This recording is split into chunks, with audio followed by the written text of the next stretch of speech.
Seja bem-vinda, deusa! Hoje é mais um dia, mais uma oportunidade de você trazer o alinhamento e a integração para o seu dia. Essa prática de hoje vem trazendo para nós um guia de estudo, onde nós começamos a desenvolver a paz como estratégia espiritual. Eu, de todo o coração, desejo que você absorva cada uma dessas palavras e ouça elas não só com a mente, mas com o coração. Esse é um processo sutil de decisão, pois a paz, ela é uma estratégia espiritual. O desenvolvimento da disciplina de todos os dias você escolher voltar para casa. Lembrando que esse material faz parte do meu ritual diário, onde todos os dias eu, Priscila, escolho voltar à casa do Pai, me sentir em unicidade para receber a orientação, a integração para a condução do meu dia. Então, ouça agora o resumo desse estudo. Sabe, às vezes parece que o dia inteiro é uma série de negociações silenciosas, né? Totalmente. A gente negocia com o relógio, com a nossa própria energia, com as expectativas que a gente imagina que os outros têm. Tudo para tentar garantir um resultado, para manter aquela sensação frágil de que as coisas estão sob controle. A nossa conversa de hoje não é sobre mais uma técnica de produtividade. É, na verdade, um convite para a gente respirar fundo e investigar uma única pergunta: onde de verdade a gente está colocando a nossa fé? Uma pergunta essencial. E para nos guiar nisso, a gente vai mergulhar em algumas ideias de um curso em milagres e também de um curso de amor que falam exatamente sobre essa escolha. A missão aqui é simples, assim: trazer um pouco de descanso para o sistema nervoso, um lembrete para soltar o que talvez nunca tenha sido nosso para carregar. E o que é curioso nisso tudo é que essa sensação de estar sempre negociando, sabe? Sempre em estado de alerta. Isso não é um problema de gestão do tempo. Não é? Não.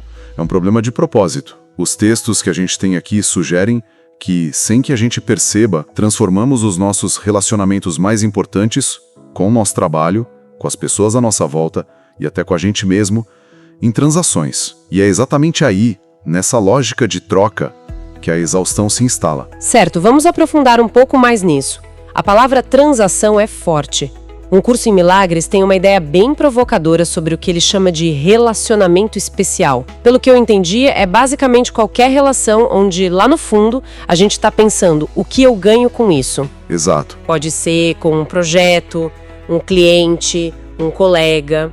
No momento em que essa pergunta entra em jogo, a gente transforma uma potencial conexão em um contrato, numa barganha. E o texto argumenta que essa é a fonte escondida de todo o nosso estresse. É exatamente essa lógica. E ele vai além, sabe? Diz que para manter essa barganha funcionando, a gente tenta criar uma equidade forçada. Uma equidade forçada? Como assim? A gente paga ou exige pagamento. Isso não é só sobre dinheiro, claro.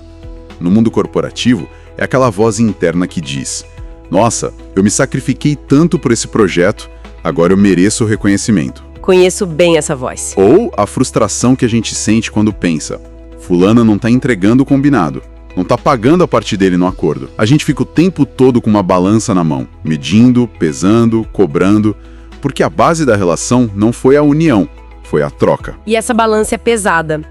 É aí que a conversa sobre fé se torna tão crucial. A gente costuma achar que o problema é falta de fé, como se fosse um recurso que acaba, sabe? Sim, como se fosse uma bateria. Isso. Mas os textos apontam para uma direção bem diferente. Não é falta de fé, é fé no lugar errado. Perfeito. A nossa fé é imensamente poderosa.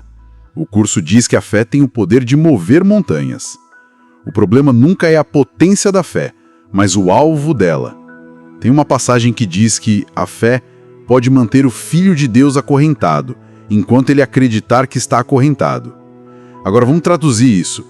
Filho de Deus aqui não é uma figura histórica, né? É a metáfora que o curso usa para a nossa verdadeira identidade, Aquela parte de nós que é inteira, poderosa e eternamente conectada ao amor. Então, essa corrente que nos prende, somos nós mesmos que a forjamos, com a nossa própria fé. Exatamente. A corrente é a nossa crença fervorosa na limitação.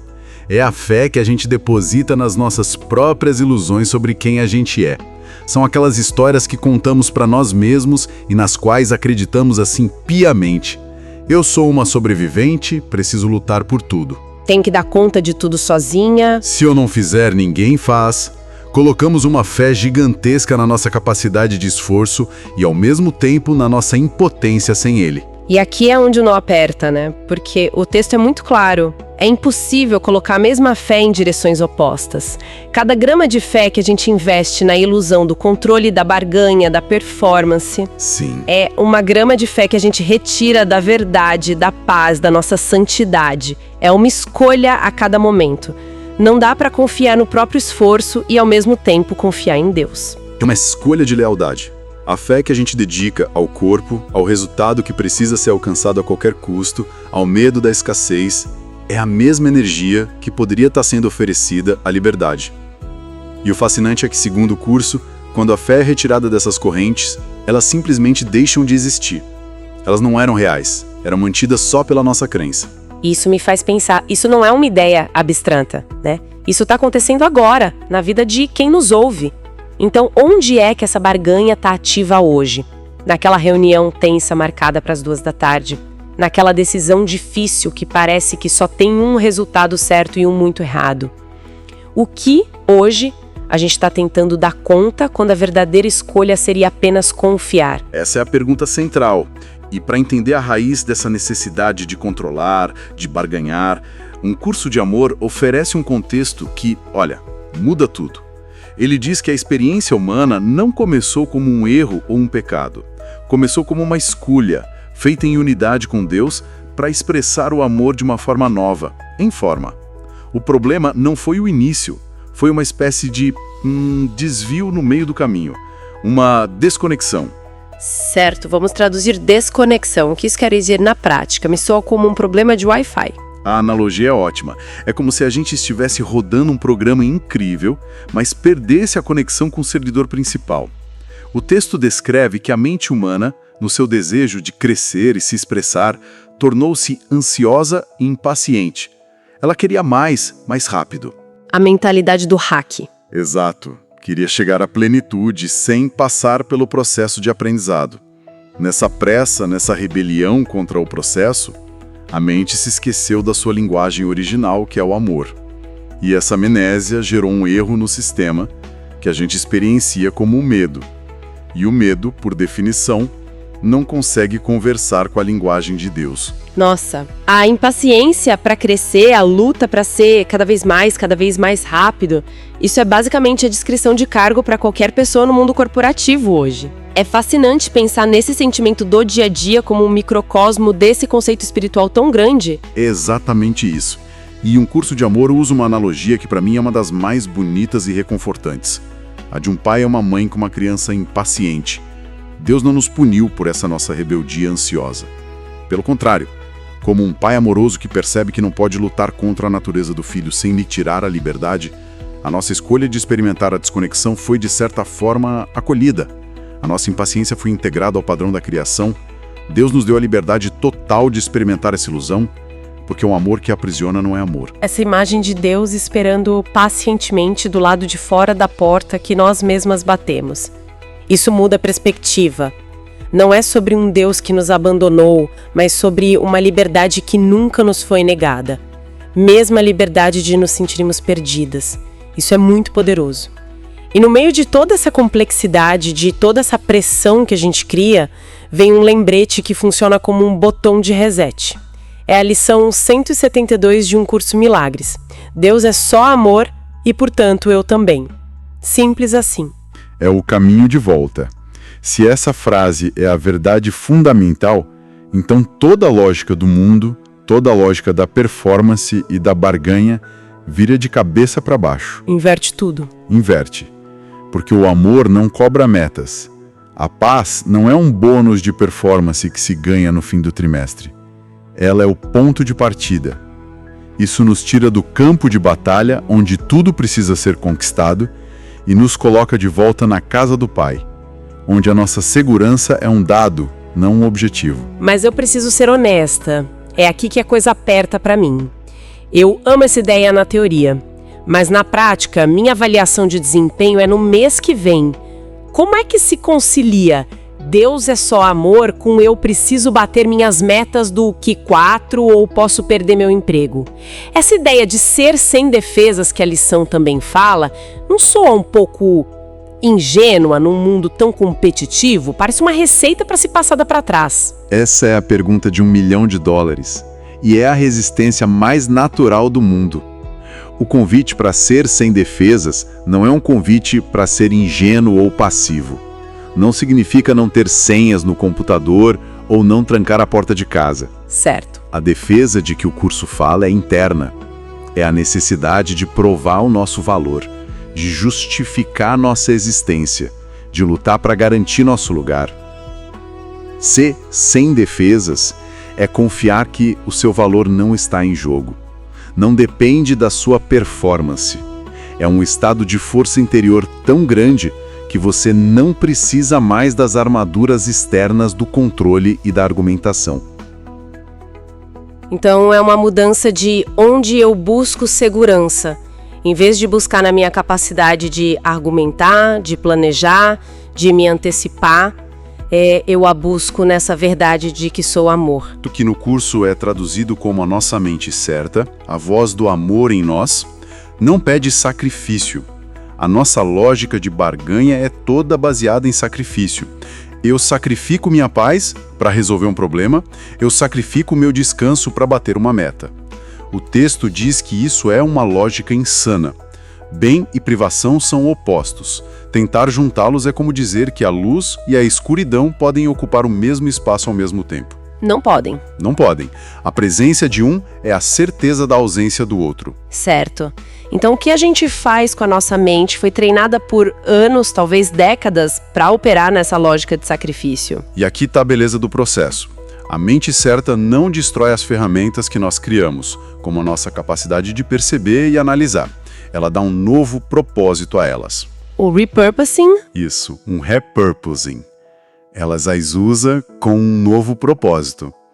A mesma mente analítica que usamos para julgar um colega, para catalogar seus erros e prever seus fracassos, pode ser usada para perceber além do comportamento, além do cargo e reconhecer a luz naquela pessoa. A fé é transferida. Ela sai do resultado tangível, do corpo, da performance e é depositada naquilo que é invisível e eterno. A ferramenta é a mesma, mas o propósito se torna o oposto. Isso traz um alívio enorme, porque o objetivo, então, não é lutar contra a minha mente ou aprender a ser mais espiritual. Um curso de amor diz algo que me marcou, que o verdadeiro aprendizado tinha um único propósito: nos fazer lembrar de quem realmente somos, e que esse aprendizado, como a gente o conhece, está chegando ao fim. Sim, e essa ideia é revolucionária. O texto explica que o desejo do nosso ego, da nossa mente baseada no medo, era dominar um assunto para poder finalmente parar de aprender. É aquela sensação de, ok, zerei esse jogo, sei tudo sobre isso, agora estou seguro. É um desejo de certeza, de controle. É a gente ir organizando a vida inteira em pastas e aplicativos e pensando, pronto, agora alcancei a iluminação. E a gente sabe que essa sensação dura umas 12 horas na melhor das hipóteses. Conheço bem essa sensação. E a alternativa a isso qual é? A verdade, segundo o curso, é que o aprendizado pelo esforço chega ao fim quando nós simplesmente aceitamos nossa verdadeira identidade. A mudança é de aprender por esforço para conhecer por revelação. Não é sobre dominar um conhecimento externo, mas aceitar uma verdade interna que sempre esteve lá. Entendi. E esse conhecer não é um estado final, estático. É uma consciência que está sempre se expandindo, momento a momento. Isso quebra completamente a lógica da meta, do chegar lá. Não existe um destino final a ser alcançado com mais esforço. Existe apenas uma verdade para ser aceita, agora mesmo. E essa aceitação é o que nos dá permissão para finalmente soltar um pouco. Então, o que tudo isso significa para o resto do dia de hoje? O convite, pelo que eu entendi, é uma troca simples. Trocar a barganha pela confiança. O esforço pela entrega para aquela reunião, para aquela decisão, para aquela conversa difícil no horizonte. Talvez a frase que possa ancorar o dia seja aquela da lição 172. A minha segurança está em ser sem defesas. Não como uma posição de fraqueza, mas como a maior demonstração de força, porque a fé não está mais na capacidade de se defender, mas na verdade imutável de que Deus é só amor. E para levar esse pensamento um passo adiante, um curso de amor nos deixa com uma reflexão profunda. Ele diz: se é apenas ao compartilhar quem tu és, que chegas a conhecer quem tu és, então isso também é assim para Deus. Isso levanta uma questão provocadora para o resto do nosso dia. E se cada interação, cada e-mail, cada tarefa não for um teste de performance? E se for, na verdade, uma chance de expressar e assim conhecer mais profundamente essa natureza de amor que é a nossa, e que no processo é também a de Deus se conhecendo através de nós. E assim como Deus se conhece através de nós, todos os dias você tem a chance, a cada minuto, a cada segundo, de escolher, voltar e fundir-se ao amor, que é você. E no dia 10 de março, nós teremos o próximo workshop, O Chamado. Então prepare-se para viver essa potência de ser quem você já é.